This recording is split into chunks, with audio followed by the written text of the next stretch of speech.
aducem o salutare sfântă din partea bisericii care facem parte, Biserica Casa lui Dumnezeu, Apa Vieții din Duisburg, 1 Tesaloniceni, capitolul 5, versetul 26.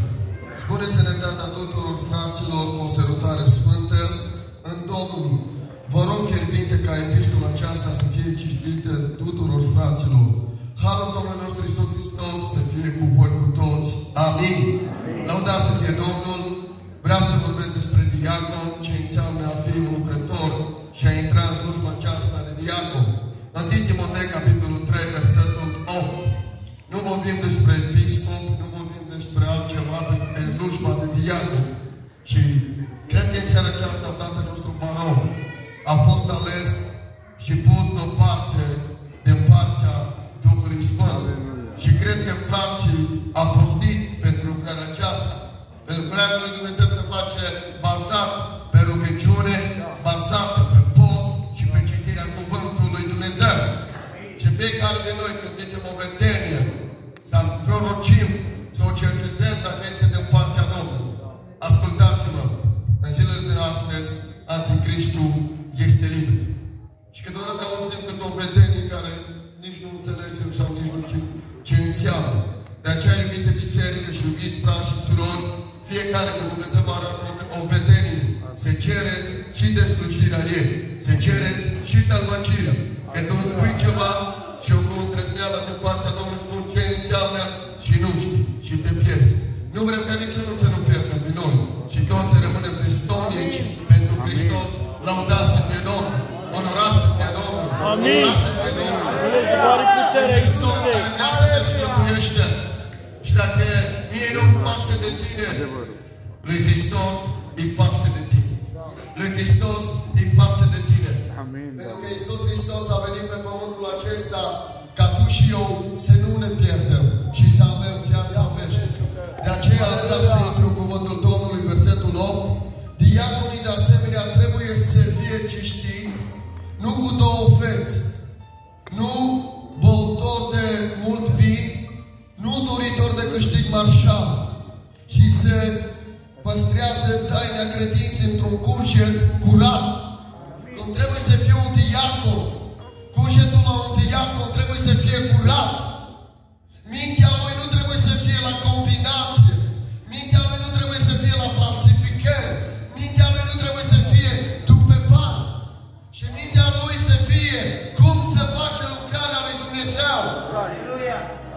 Să aibă un cuget curat după voia lui Dumnezeu, iubite biserică. Am început o nouă lucrare, nu că am vrut noi, și că a vrut-o Hristos în Germania pe stres. Și cei mai mulți din cerșetori care am găsit care doamnă pe stres nu era german. Știți cine era? Români. Aleluia. Care doamnă în care. Și chiar m-am bucurat că una din aceste lucrări a luat o femeie, un frate din mijlocul nostru, a dus-o acasă, a făcut un duș, a băgat pe ea o haine din asta și s-a schimbat. Și apoi a pus în România, nu dăm numele, că nu vrem să ne lăudăm. Cu banii voștri se face lucrarea lui Dumnezeu. Cu banii voștri se face lucrarea lui Dumnezeu. Haideți să punem umeri, fie că vine cineva la noi la biserică, fie că mergem pe stres, fie că mergem la pușcărie, fie că oriunde mergem, trebuie să facem lucrarea lui Dumnezeu cu băgarea de seamă. Pentru că Biblia spune, fiți primitori de oaspeți, cum a fost și Sara, cum a fost și Avram, și fără să știe, Dumnezeu mi-a dat altă linie, fără să știe, a primit la ei pe îngerii Domnului. Și în zilele noastre tu faci parte din îngerul Domnului. Când vezi un frate, uite-te la el, că el este trimisul.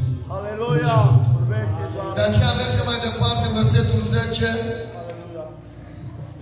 Trebuie cercetați întâi și anume dacă sunt fără prihane să fie diacon. Lăudați să fie Domnul. Amin. Versetul 12 zice, diaconii să fie bărbați a unui singur neveste și să știe să cârmuiască bine copii și casa lor.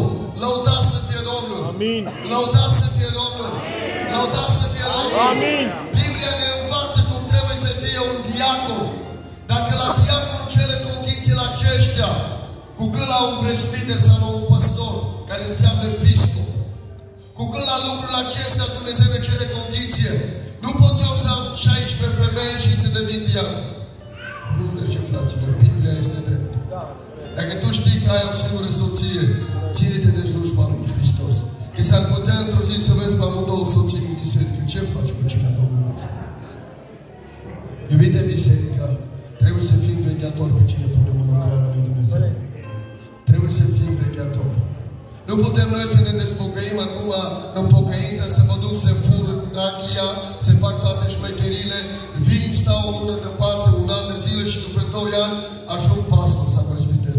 La lucrarea Domnului nu merge așa. Aleluia! Dar Dumnezeu nu ne va însoți. Lăudat să fie Domnul și onorat să fie prezența Domnului. Mergem în Epistola lui Ioan, capitolul 2, versetul 20. Dar voi ați primit ungerea din partea celui Sfânt și știți orice lucru. Înainte ca să primesc ungere de diacon, de evanghelist, de pastor, de presbiter, slujirea mea trebuie să fie aceasta. Dacă eu nu fac slujirea aceasta și nu fac voia lui Dumnezeu așa cum trebuie, și chiar dacă se ridică un proroc, și prorocii, Biblia spune, cercetați. Doi să trebuie să prorocească și celălalt ce să face? Să îi cercetează. Că pot să prorocesc aici și acasă în jur pe copii. Sunt pocăit doar în biserică. La noi în biserică unde facem parte, s-a pus câteva condiții și vreau să vă spun și în Biserica lui Hristos. Dacă o femeie se vede, nu contează colecțiunea ei, n-are dreptul să cânte. Dacă are 7 culori în cap, n-are voie să zice nicio vântenă. Dacă se pensează fotomodel 3 într-o parte, astea sunt condiții care trebuie să punem frica în oameni care se teme de Dumnezeu. Nu putem noi să trăim cum vrem noi și să avem și descoperire